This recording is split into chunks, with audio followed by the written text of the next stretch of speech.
Hello everyone, now we will solve this question. Guys ये question बहुत ही important है, टफ भी है। हो सकता है आपको स्टार्टिंग में एक दो बार समझ ना आए। देखो ऐसा है कि गाइस ये क्वेश्चन थोड़ा सा डिफरेंट है। हम जितने भी क्वेश्चन सॉल्व करते हैं उन सब से ये बहुत ज़्यादा डिफरेंट है। ठीक है, ये तुम्हारे बिल्कुल ही कंसेप्चुअल बैकग्राउंड को हिट करेगा। ठीक है, स्पेशली ये तुम्हारी मैथमेटिकल नॉलेज को भी चैलेंज करेगा और तुम्हारी अवेयरनेस को भी ये हिट करेगा अच्छे से। तो ये क्वेश्चन बहुत ही इंपॉर्टेंट है। ठीक है, सो स्टेटमेंट पढ़ते हैं। The position of a particle moving along X axis with the constant acceleration at certain time is given below.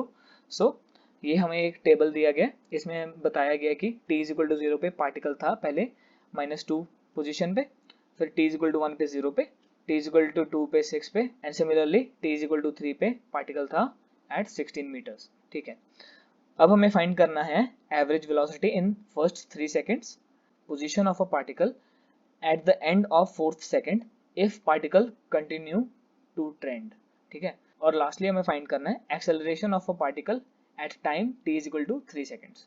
ठीक है, so guys let's analyse given क्या क्या है। गिवन है हमें फर्स्टली ये जो टेबल है t वर्सेस x का, और साथ में हमें गिवन है कि एक्सेलरेशन कांस्टेंट है।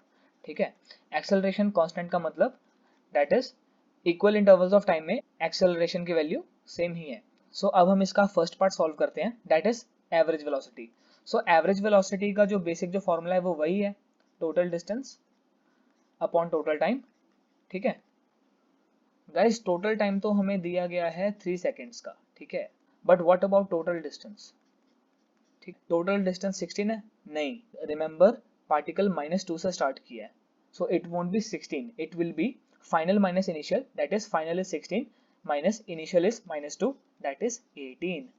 ठीक है, so total distance upon total time कितना आएगा? 18 divided by 3 that is equal to 6 metres per second. ठीक है, सो ये तो हमारा हो गया फर्स्ट पार्ट सॉल्व। ठीक है, अब जो ज्यादा कंसेप्चुअल है वो है बी पार्ट और सी पार्ट। ठीक है, अगर बी पार्ट सॉल्व कर लोगे तो सी पार्ट भी इजीली हो जाएगा। ठीक है, अब क्वेश्चन में बोला है हमें फाइंड करना है position of the particle at the end of fourth second if the particle continues to trend. So continue to trend का मतलब इस डेटा में कोई तो ट्रेंड है जो पार्टिकल फॉलो कर रहा है और वो उसको t इक्वल टू 4 सेकेंड्स के लिए भी फॉलो अप करता रहेगा। ठीक है, एक हमें हिंट ये भी दिया गया है कि acceleration is constant, so displacement must be a quadratic function of time bt plus c। इस टाइप का फंक्शन अगर होगा x, तभी जाके हमारे पास एक्सेलरेशन कांस्टेंट आएगा, क्योंकि अगर हम इसको एक बार डिफरेंशिएट करें dx by dt, वो आ जाएगा velocity, that will be equal to 2at plus b। ठीक है, अगर हम इसको डबल डिफरेंशिएट करें d square x by dt square, ठीक है, that will be 2a which is a constant. ठीक है, सो गाइस हमारे पास एक ऑप्शन तो ये है कि हम इस इक्वेशन को एक जनरल इक्वेशन मान ले, और जो हमारे पास जो डेटा गिवन है t और x का, हम उन पॉइंट्स को इस इक्वेशन में टर्न बाय टर्न रखें और ABC कैलकुलेट करें, जिससे हमारे पास पोजीशन वर्सेस टाइम की एक इक्वेशन आ जाएगी। ठीक है, तो हम अभी वही चीज करेंगे। ठीक है, हमारे पास इक्वेशन है x is equal to at square plus bt plus c। ठीक है, फर्स्ट हम इसमें पुट करेंगे 0 -2, that is -2 is equal to c। ठीक है, हमारे पास c का वैल्यू आ गया। फिर हम इसमें पुट करेंगे 1 0, ठीक है, which will be 0 equals to a plus B plus C. ठीक है, तो c की वैल्यू हमारे पास है, तो मतलब a plus b is equal to 2। ठीक है, अब हम थर्ड पॉइंट पुट करते हैं, दैट इज 2 6। ठीक है, that will give us 6 is equal to a times 2 square plus b times 2 plus c। ठीक है, सो c माइनस 2 है, सो हमारे पास आएगा 8 is equal to 4a plus 2b। ठीक है, this is 4 is equal to 2a plus b। ठीक है, हमारे पास ये इक्वेशन है और हमारे पास ये वाला इक्वेशन भी है। ठीक है, ये दोनों इक्वेशन। ठीक है, इन दोनों को सॉल्व करने के बाद हमारे पास आएगा a is equal to 2 and b is equal to 0। आप देख सकते हैं सेटिस्फाई करता है। ठीक है, सो हमारे पास जो इक्वेशन थी वो क्या थी? x is equal to at square plus bt plus C, ठीक है, ये 0 था, so this will be 2 times T square minus 2, ठीक है।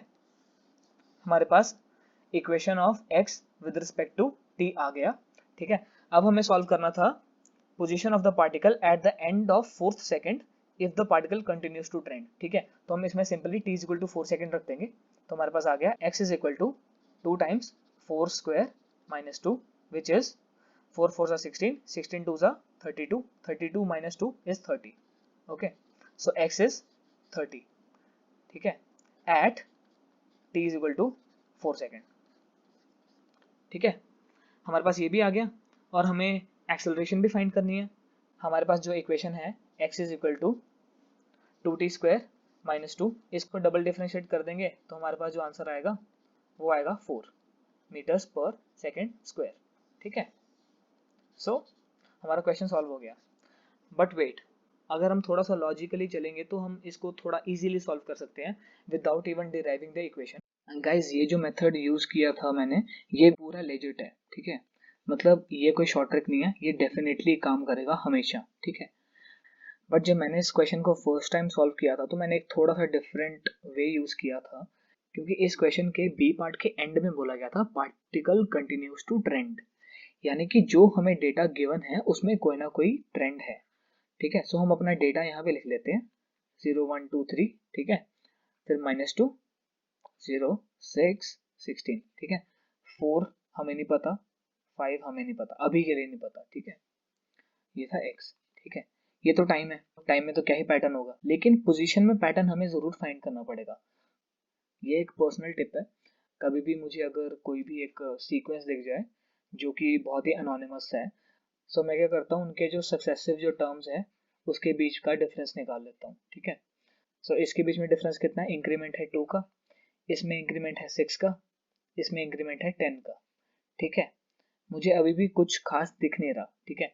अब मैं इन दोनों में इंक्रीमेंट देखता हूँ, कितना हुआ 4 का, अब इसके बीच में भी कितना हुआ 4 का, ठीक है। सो डेफिनेटली अब नेक्स्ट वाला भी 4 का ही होगा, ठीक है, क्योंकि ये सीरीज एक पैटर्न फॉलो कर रही है और वो पैटर्न है ये। हमने इस पैटर्न को पहचान लिया तो अब हम आगे वाली टर्म्स भी लिख सकते हैं, ठीक है। सो 10 के जो नेक्स्ट टर्म होगी उसमें भी 4 का डिफरेंस होना चाहिए, दैट इज 10 + 4 = 14, ठीक है। सो इसमें भी सिमिलरली वही है, 16 + 14 = 30, ठीक है। So at t is equal to 4 second position is 30 meters, ठीक है। सेम आंसर आया जैसे पहले था। अब जो लास्ट पार्ट है उसमें बोला गया acceleration of the particle at t is equal to 3 second. अब हमें एक चीज क्वेश्चन में बोली गई थी कि एक्सेलरेशन है वो कांस्टेंट है। अब हम इन वैल्यूज को जरा गौर से देखें तो ये क्या है, ये वेलोसिटी नहीं है, ठीक है, ये वेलोसिटी ही तो है, काइंड ऑफ एवरेज वेलोसिटी कह सकते हो, लेकिन ये है तो ये वेलोसिटी। लेट्स सपोज हमें वेलोसिटी किसी चीज की दी गई है 4 मीटर पर सेकेंड, इसका मतलब क्या हुआ कि उस इंस्टेंट पे उस पार्टिकल में 1 सेकेंड में 4 मीटर्स कवर करने की कैपेबिलिटी है, ठीक है। ये more of an average velocity है, एक एक सेकंड के इंटरवल पे हमने ढूंढना है, ठीक है। और कांस्टेंट एक्सेलरेशन का डेफिनेशन भी यही होता है कि इक्वल इंटरवल्स ऑफ टाइम में वेलोसिटी का जो चेंज है वो कांस्टेंट होना चाहिए, और change in velocity with respect to time क्या होता है, एक्सेलरेशन। तो ये एक्सेलरेशन ही तो है,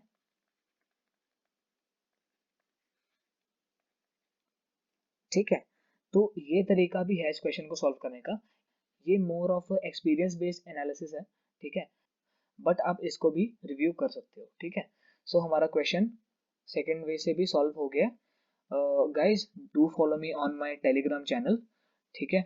उस पे भी हम ऐसे ही क्वेश्चन सॉल्व करेंगे, और डेफिनेटली जो भी क्वेश्चन मैं यूट्यूब पे सॉल्व करूंगा उसका आपको सिर्फ स्टेटमेंट मिलेगा टेलीग्राम में, ठीक है, और सॉल्यूशंस आपको मिलेंगे यूट्यूब चैनल पे, ठीक है। सो गाइज आप वहाँ पे भी मुझे फॉलो कीजिए और क्वेश्चंस को खुद से भी सॉल्व करने की ट्राई कीजिए, ठीक है। So thank you guys for watching the video. If you like the video then do hit that like button and help the channel by sharing and subscribing to it. Thank you.